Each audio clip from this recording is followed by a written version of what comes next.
Hello and welcome into today's podcast. Joining me now is Tanner Nestle, Winthrop Senior, NFL and Packers enthusiast.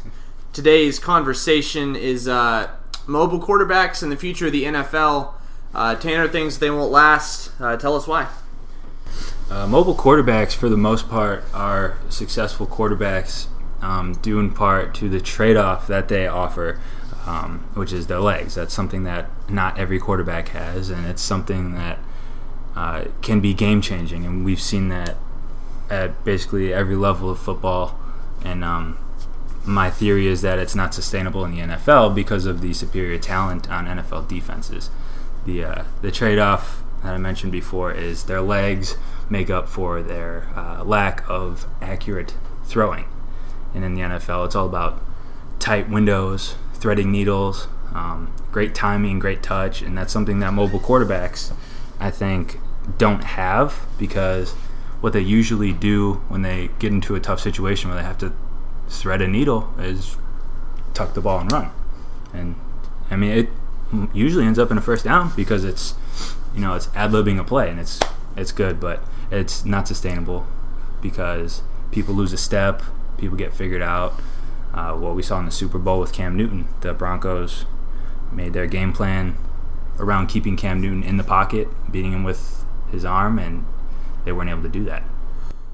Now, before I get into talking about what I think maybe the future of the NFL looks like, tell us about some of the different examples you see from mobile quarterbacks in the league, Kaepernick, Wilson, and what you see from them. I've been outspoken about my dislike for the Panthers just because I'm just a sour person, because I've gone to school around Panther fans for the last few years, and it's just very easy to root against them. But I want to put a disclaimer out there. My theory, it started because of bias against mobile quarterbacks, but it wasn't with Cam Newton. It started with Colin Kaepernick and how he used to always beat up the Packers. But since coming up with that theory, which stemmed from bias, like I said, I've started to realize that mobile quarterbacks in the past, Colin Kaepernick is one of them, they don't pan out. At one point, Colin Kaepernick was on top of the world. The 49ers were in back-to-back NFC Championship games, went to one Super Bowl, and now Colin Kaepernick's out of a job. He got benched for Blaine Gabbert, and the 49ers are one of the worst teams in the NFL. And RG3 is an example. He won the Heisman Trophy because of his legs. He was drafted second overall because of his legs. He had a great rookie year because of his legs, and now he's out of a job as well because he's shown that he's not able to make reads and play a traditional drop back, throw from the pocket style. Vince Young is another guy. He's from a few years back. He was done in partially because of his mental incapabilities, but he was also not a terrific passer, and he made up for that.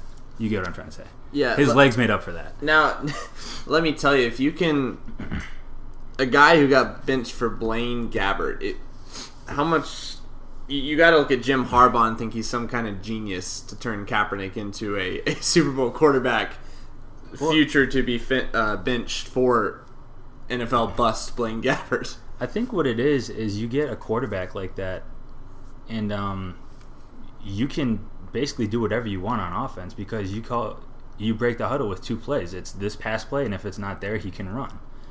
And the first few times teams play that quarterback, they have no idea what his tendencies are. Because, I'm not smart enough to say what kind of... Now, when you say a tendency... A tendency... Give me one example. Well, Cam Newton, he's a running quarterback, but he won't roll out of the pocket and then take off. He's been good about trying to throw the ball downfield, and he had 35 touchdown passes this year. I don't have the number in front of me, but something like that. It was 35 to 38, something like that. So his runs are more like last ditch efforts, goal line runs, things like that. But somebody like Colin Kaepernick was all about getting to the perimeter and just beating people with his long strides because he was like a 6'5" quarterback.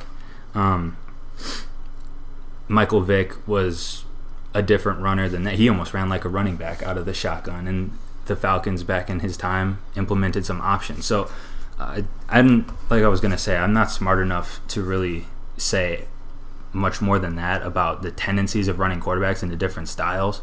But once you figure out how that quarterback runs and you eliminate that as a defensive coordinator or a coach, then you force that quarterback to try to beat you with his arm, and they can't do it. And that's where Colin Kaepernick fizzled out. And like you were saying, Jim Harbaugh, he got to a Super Bowl with Kaepernick because he was able to coach him up, work with an offense, and the rest of the team around Kaepernick was good enough to get him there before the rest of the league figured him out.